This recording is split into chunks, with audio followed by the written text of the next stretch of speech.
Ali Ji Young dan kakek Ilnam telah kalah dan meninggal di permainan keempat, sedangkan Junho masih menjadi buronan. Karena para tamu VIP akan datang, frontman pun menyuruh anak buahnya untuk segera menangkap penyusup alias Junho.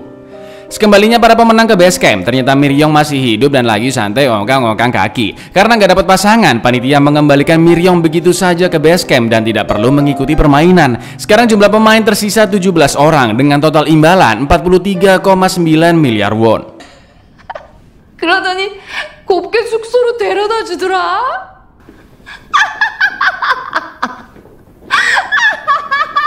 Di kantornya, frontman mengabarkan ke orang misterius melalui telepon kalau mereka sudah siap dan menunggu kedatangan para VIP. Frontman menyadari ada penyusup di dalam sana karena posisi gagang telepon yang berubah nggak seperti biasanya. Frontman tahu penyusup adalah seorang polisi dari jenis peluru yang ditemukannya. Dicarilah Junho ke setiap ruangan-ruangan di sana sampai ke ruang berkas. Untungnya panitia menelpon jika ada mayat ditemukan di pantai utara. Frontman pun langsung pergi dari sana dan Junho masih terselamatkan.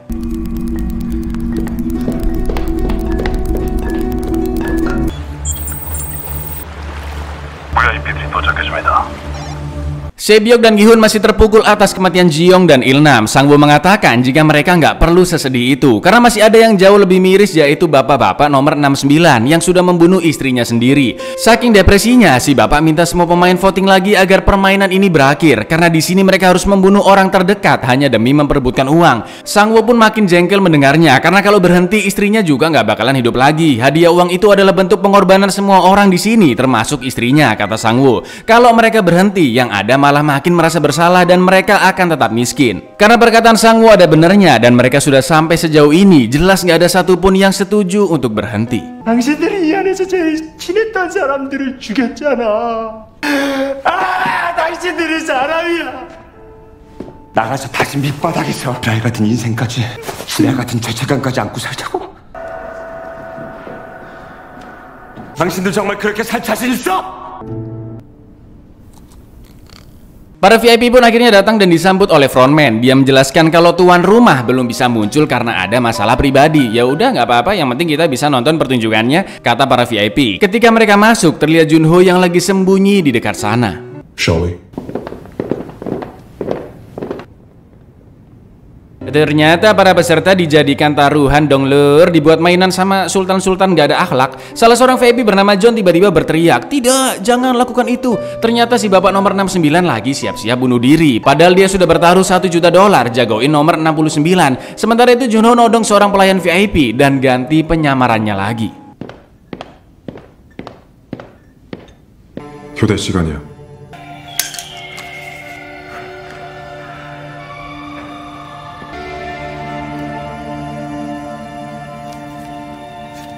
Keesokan paginya, terlihat panitia yang membawa peti mati karena ternyata Bapak 69 sudah gantung diri. Lalu permainan kelima pun akan dimulai dan kali ini para VIP akan menontonnya secara langsung dari ruangan super mewahnya. Sedangkan Junho di balik penyamarannya dia masih terus melayani sambil merekam keadaan di sana.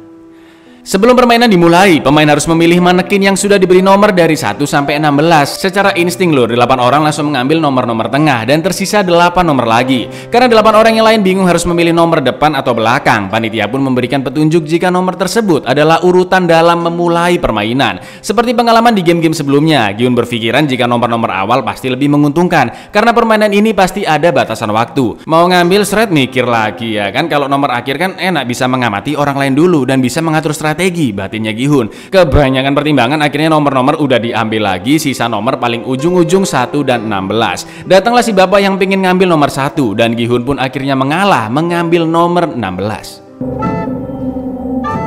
5번째 게임에 오신 참가자 여러분을 Oh wow, it's bigger. Dalam permainan kelima ini, setiap peserta harus menyeberangi jembatan kaca yang terdiri dari 2 jalur, kiri dan kanan. Masalahnya ada 2 jenis kaca lur, satu kaca super kuat yang bisa dipijak 2 orang sekaligus, dan satu lagi kaca biasa yang langsung pecah meskipun diinjak oleh 1 orang. Kayak stepping stone benteng Takeshi lur, salah pilih bukan nyemplung, tapi jelas koit karena jembatan tinggi banget ya kan. Sementara itu di ruangan VIP, Junho diminta John menemaninya duduk karena ternyata si Junho mudeng.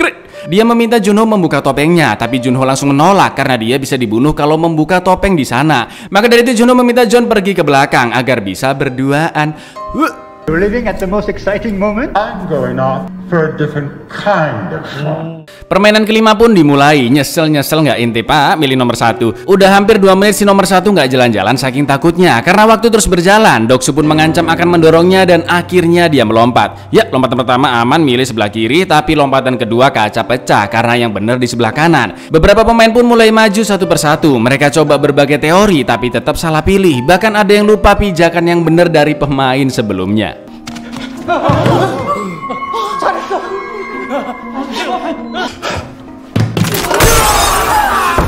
He's gone. Oh no. Yes, boss.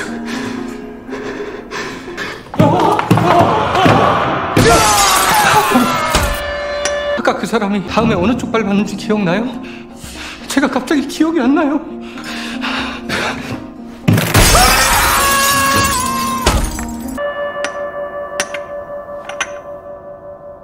Meskipun Gi-hun, Sang-woo, dan Se-byok ada di urutan paling belakang, tapi Sang-woo bilang mereka juga bisa terancam jika pemain paling depan ketakutan dan waktu terus berkurang. Kayak pemain nomor 6, dia malah doa lama banget padahal itu waktu kurang 9 menit lagi. Dorong-dorongan barbar pun terjadi dan Gi-hun akhirnya mulai lompatan pertamanya. Tapi saking takutnya dia, wah suara pesawat tuh. Tapi saking takutnya dia sampai lupa dong pijakan pertama yang benar sebelah mana karena dua-duanya masih utuh. Tolonglah Hun, Gi-hun, Gi-hun. Untung aja Se-byok ngasih tahu yang benar sebelah kiri dan meminta Gi-hun agar lebih fokus. 왼쪽이라고. 정신 차려. 고맙다. Permainan terus berlanjut dan Doksu sudah berada di urutan paling depan. Tapi karena memang karakternya yang sangat licik dan pengecut, Doksu nggak mau maju dan memaksa pemain-pemain di belakangnya lompat duluan. 난 여기서 떨다 안 가! 가려면 니들 먼저 가! 야, 이 씨발놈들아! 난 니들 대신 뒤지기 싫으니까 다 덤비라고!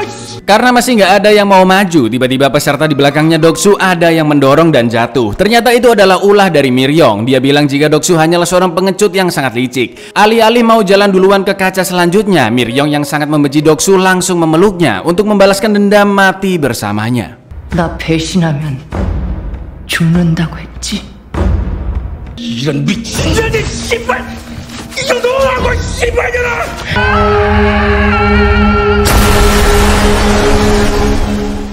Junho dan Jun sudah sampai di ruangan belakang dan topengnya langsung dibuka. Pak D cabul hap-hap satu ini semakin beringas membuka mantelnya dan yang terjadi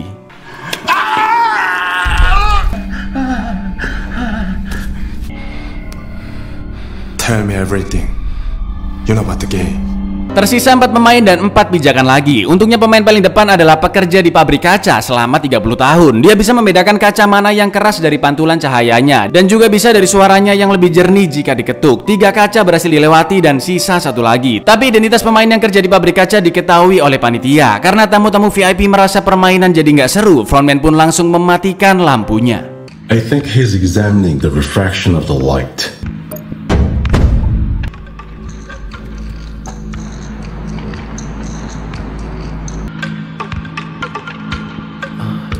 Seems to have done the trick. Mampus jadi gelap. Ingat cara kedua, kaca bisa dibedakan dari suaranya jika diketuk. Bejonya Gi-hun masih nyimpen kelereng terakhir milik kakek Ilnam. Dikasihlah ke pak tukang kaca dan kelereng pun langsung dilempar. Cetek cetek cetek, suara kaca sebelah kiri kedengeran. Tapi dia juga harus dengerin suara kaca sebelah kanan buat perbandingan. Karena nggak ada lagi barang yang bisa dilempar dan waktu kurang beberapa detik. Dengan kejamnya Sang-woo langsung mendorongnya ke kaca sebelah kanan dan mereka bertiga berhasil memenangkan permainan kelima. 그럼 그냥 가.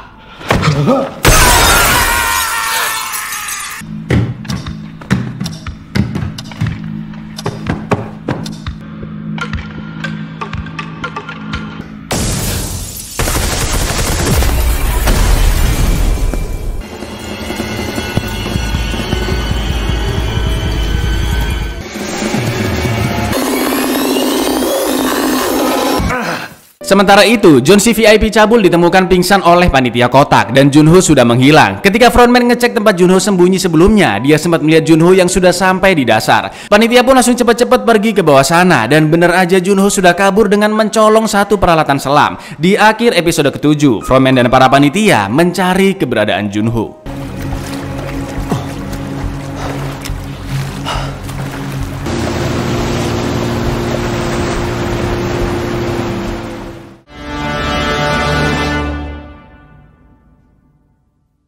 Dari 456 peserta sekarang hanya tersisa 3 orang saja, Sae-byok, Sang-woo, dan Gi-hun. Mereka semua terluka akibat pecahan kaca tadi, tapi hanya Sae-byok yang terlihat paling kesakitan. Setelah kembali ke base camp, percekcokan terjadi antara Gi-hun dan Sang-woo karena Sang-woo bisa setega itu mendorong bapak-bapak tadi, padahal dia tidak berdosa, bahkan berjasa membantu mereka melewati banyak kaca. Sang-woo pun bilang jika memang itu yang harus dilakukan untuk keluar dari tempat ini dan mendapatkan uangnya. Dia malah menyalahkan Gi-hun yang selalu bertindak ceroboh dan berpikir lama. Itu karena Gi-hun yang selalu mempertanyakan hal bodoh dalam kondisi seperti ini. Setelah itu panitia pun datang dan mengucapkan selamat karena telah melewati ke-5 permainan. Maka dari itu mereka bertiga akan diberikan hadiah spesial, tapi sebelumnya mereka diminta memakai seragam yang telah disiapkan. Ketika Sae-byok ganti baju di toilet, ternyata perutnya ketancap beling besar dari pecahan kaca sebelumnya. Mana dicabut lagi.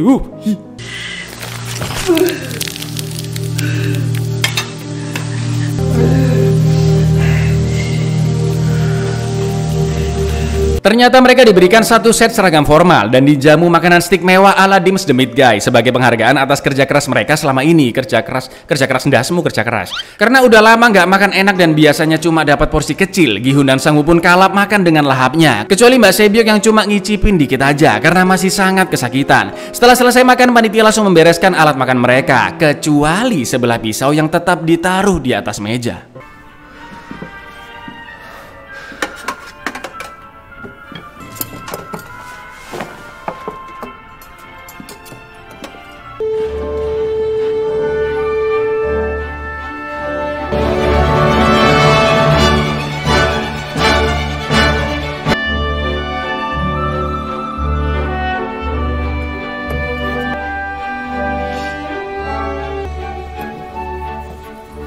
Junho yang kabur dari pulau akhirnya berhasil berenang sampai daratan dan alhamdulillahnya HP tetap kering karena disimpan dalam plastik. Masalahnya sinyal HP nggak ada dan dia langsung naik ke tempat yang lebih tinggi. Nggak lama kemudian frontman dan panitia sudah sampai di sana gara-gara melihat tabung oksigennya Junho. Buru-burulah Junho nelpon atasannya dan minta dikirim pasukan bantuan ke sana. Tapi sinyal cuma 1 bar lur, nelpon rada kresek-kresek ya kan. Mau ngirim bukti yang udah direkam juga gagal terus. Padahal udah di tempat yang tinggi. Panitia pun berhasil melihat Junho dan langsung mengejarnya. Sampai akhirnya Junho terpojok dan sudah terkepung. Sambil mengacungkan pistol, dia mengancam kalau semua bukti sudah dikirim ke polisi dan gak lama lagi tempat itu bakal diserbu oleh pasukan. Tapi frontman bilang jika di tempat itu sinyal sangat susah. Lagi pula menurut perhitungannya peluru Junho hanya tersisa 1 saja. Frontman pun terus mendekati Junho dan bahunya langsung ditembak. Tapi dia masih terus mendekat dan meminta Junho mengikuti perkataannya jika ingin selamat. Sampai akhirnya frontman membuka topengnya dan ternyata dia adalah Hwang In-ho, kakak dari Junho.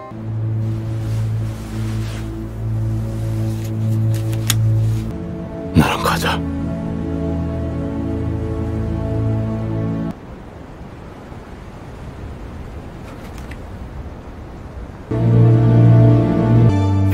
형이 왜?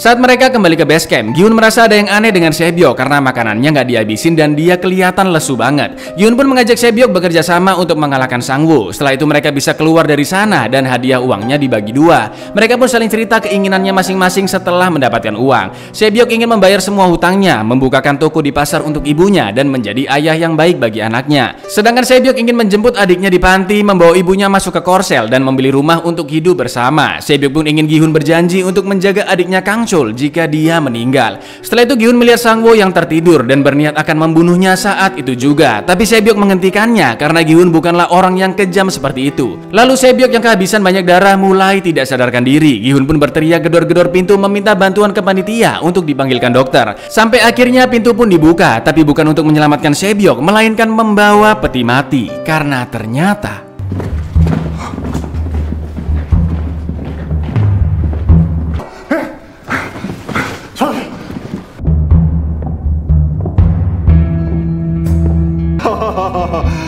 네, 세명아. 세명아.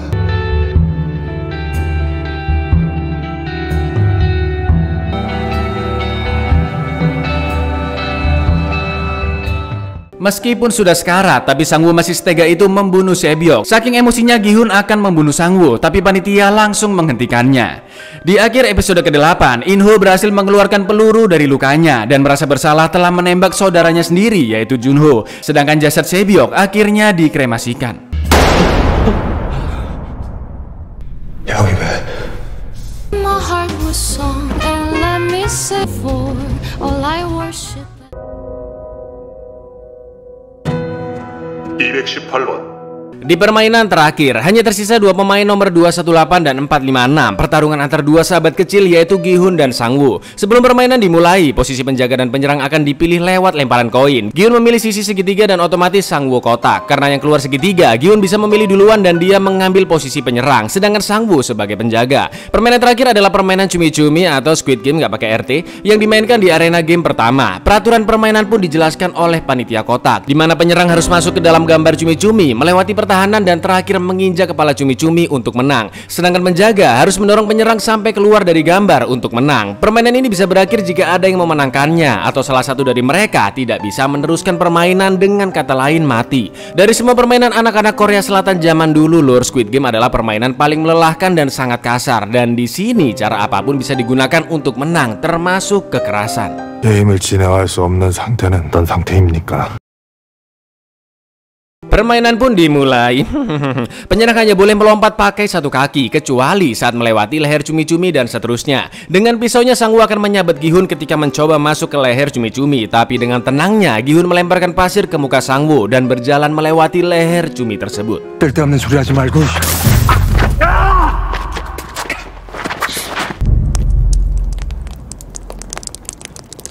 Gi-hun bilang jika Sebyok masih bisa diselamatkan, tapi Sang-woo terpaksa membunuh Sebyok karena dia takut Gi-hun dan Sebyok berhenti dari permainan, dan itu artinya Sang-woo tidak bisa mendapatkan uangnya. Sebuah pemikiran yang sangat gendeng. Lalu pertarungan pun dilanjutkan di bawah derasnya hujan. Sekarang Gi-hun harus bisa sampai ke kepala cumi-cumi, sedangkan Sang-woo harus mendorong Gi-hun keluar dari gambar untuk menang. Sampai akhirnya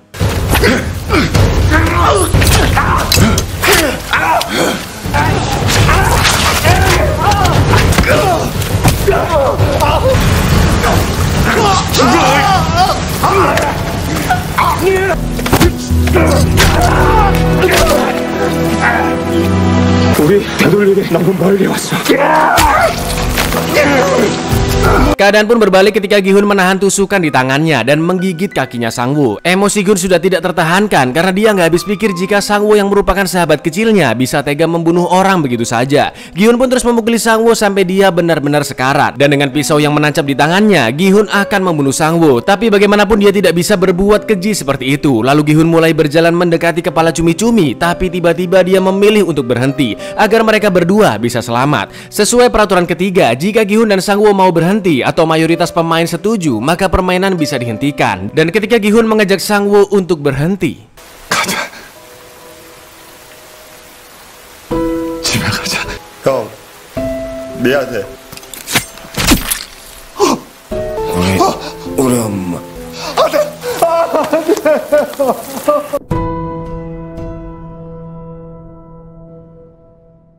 Gi-hun pun terbangun dengan mata tertutup di sebuah mobil mewah bersama In-ho. Gi-hun bertanya-tanya kenapa permainan gila seperti ini harus dilakukan dan siapa yang sedang berbicara dengannya. Jelas In-ho tidak menjawabnya kan, lur. Lalu asap pun keluar dan Gi-hun akhirnya tertidur. 누구야 너? 누구야 너? 많이 기다리고 있을지언니 주님 앞에 무릎을 꿇어라.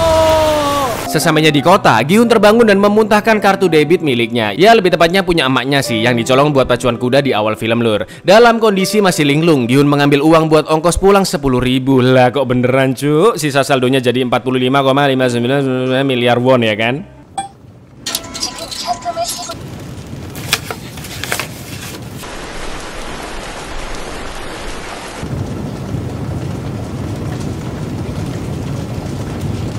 Di perjalanan pulang, Gi-hun melewati toko ibunya Sang-woo karena kondisinya yang terlihat memprihatinkan. Si ibu pun ngasih ikan buat dimakan sama ibunya karena ternyata ibu Gi-hun sudah 2 hari nggak ada kabar dan nggak jualan di pasar juga. Mungkin aja lagi sakit katanya. Sebelum pergi, Gi-hun ditanya apakah dia pernah menghubungi Sang-woo karena Sang-woo nggak ada kabar sama sekali dan Gi-hun pun hanya bisa terdiam kicap membisu. Dalam perasaan yang masih kalu dan penuh rasa bersalah, mirisnya ketika sampai di rumah ternyata ibu Gi-hun sudah meninggal. 엄마. 나왔어. 엄마 자? 엄마. 눈 좀 떠봐. 나 돈 벌어 왔어.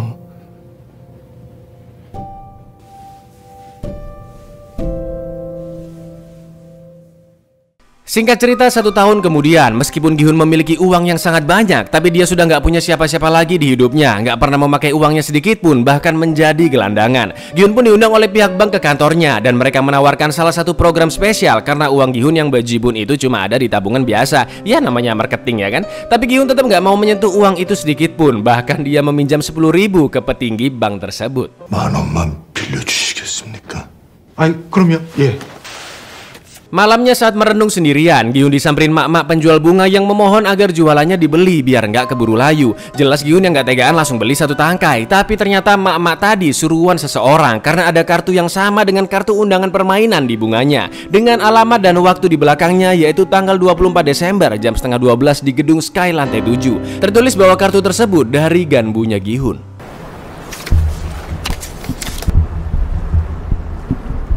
Bingung lah si Gi-hun ya kan, ini apa nih maksudnya nih? Gi-hun pun langsung mendatangi ke alamat tersebut sesuai waktu yang telah ditentukan. Terlihat seonggok kakek berada di ranjang sebelah jendela, yang ternyata itu adalah kakek Il-nam dong.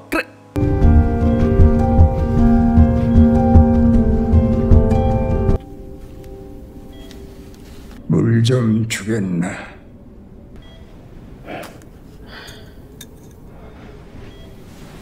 Gi-hun pun berpikiran jika Il-nam lah otak dibalik permainan mematikan tersebut. Tapi Il-nam mengalihkan perhatiannya ke orang kobam yang duduk berjam-jam di luar sana, yang sepertinya nggak punya rumah dan bisa mati kedinginan. Il-nam pun ingin Gi-hun bermain sekali lagi dengannya. Jika pria itu masih di sana sampai tengah malam, maka Il-nam yang akan menang. Tapi jika ada orang yang membantunya sebelum tengah malam, maka Gi-hun lah yang menang. Wah, Gi-hun nggak ngurus lur dan saking emosinya akan membunuh Il-nam saat itu juga. Tapi Il-nam bilang jika dia dibunuh, Gi-hun nggak bakalan tahu apa jawaban dari pertanyaannya. Maka dari itu dia harus bersabar dan mengikuti permainannya sambil mendapatkan penjelasan dari Il-nam secara perlahan-lahan. Sempat ada orang yang mau membantu orang kobam tersebut, tapi tiba-tiba dia pergi dari sana dan waktu semakin menipis. Gi-hun pun kembali bertanya kenapa Il-nam melakukan semua ini, dan dia menjawab, tahukah kamu persamaan orang yang nggak punya uang dengan orang yang memiliki uang terlalu banyak, yaitu hidup yang sama-sama tidak bahagia. Coba bayangin ya lur ya, ente punya uang unlimited dan bisa beli apapun sesukanya. Apakah ente akan bahagia? Enggak kan lur? Ibarat beli Ferrari kayak beli telur gulung, pasti ente lempeng aja, biasa aja belinya ya kan.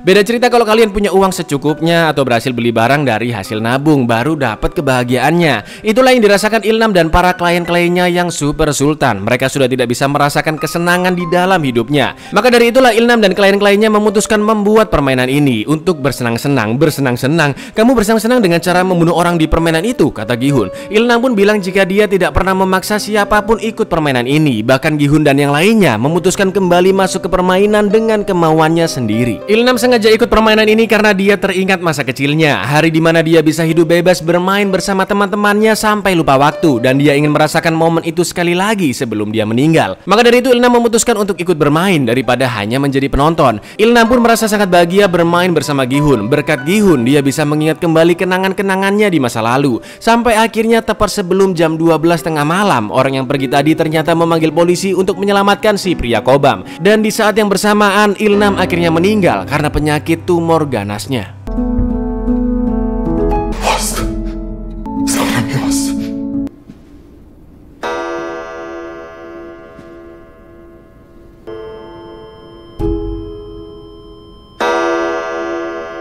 당신이 쳤어. Tak lama kemudian In-ho pun datang menutup mata Il-nam. Lalu film pun flashback saat Il-nam memintanya mengurus para tamu VIP karena dia lebih menikmati ikut bermain daripada hanya menonton. Lalu In-ho pun pergi dari sana. Terlihat berita yang menyiarkan utang rumah tangga Korea Selatan tertinggi kedua di dunia, dan ini menjadi fokus penting Bank Korea Selatan. Di sebuah salon, Gi-hun mengganti style rambutnya dengan inspirasi dari Top Collection versi jamet. Setelah itu Gi-hun pun mendatangi Kang Chul, adik dari Sebyok, dan sesuai permintaan Sebyok, Gi-hun akan melindungi Kang Chul dengan menitipkannya ke tempat ibu Sang-woo dan mengatakan jika Kang Chul adalah anak dari Sang-woo. Gi-hun pun meminta ibu Sang-woo untuk menjaganya dan memberikan semua uang hadiahnya.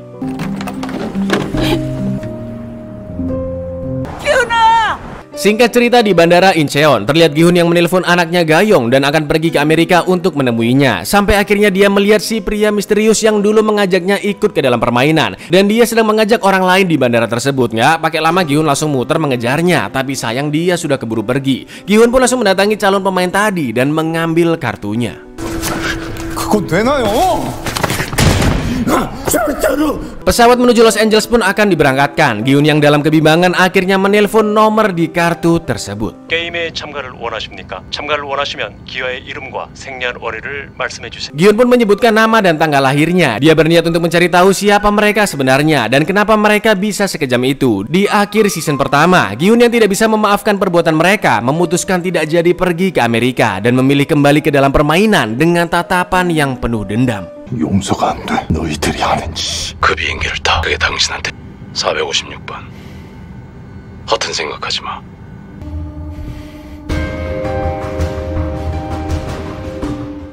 Abuyar, sungguh-sungguh ending yang menggantung ya kan lur. Banyak banget yang bisa dikupas di season pertama ini lur. Mulai dari penjelasan ending, kemungkinan season kedua kalau ada, bedah karakter sama hal-hal detail yang mungkin kalian lewatkan. Mau dibahas nggak? Kalau banyak yang minat dan like video ini sampai 20.000, gas tak bahasnya ya kan. Pesan moral dari film ini adalah janganlah kamu menganggap cuan adalah segala-galanya. Karena kebahagiaan sesungguhnya jika kita sebagai manusia bisa memanusiakan manusia. Asik. Cos. Ya wes gitu dulu lur. Lama juga nih nggak closing. Aku Icang undur diri, matur nuwun dan say no untuk menghalalkan segala cara demi mendapatkan uang. Baca yes untuk klik subscribe di bawah ini. Kuku agak jadi yang bendera. Assalamualaikum lur.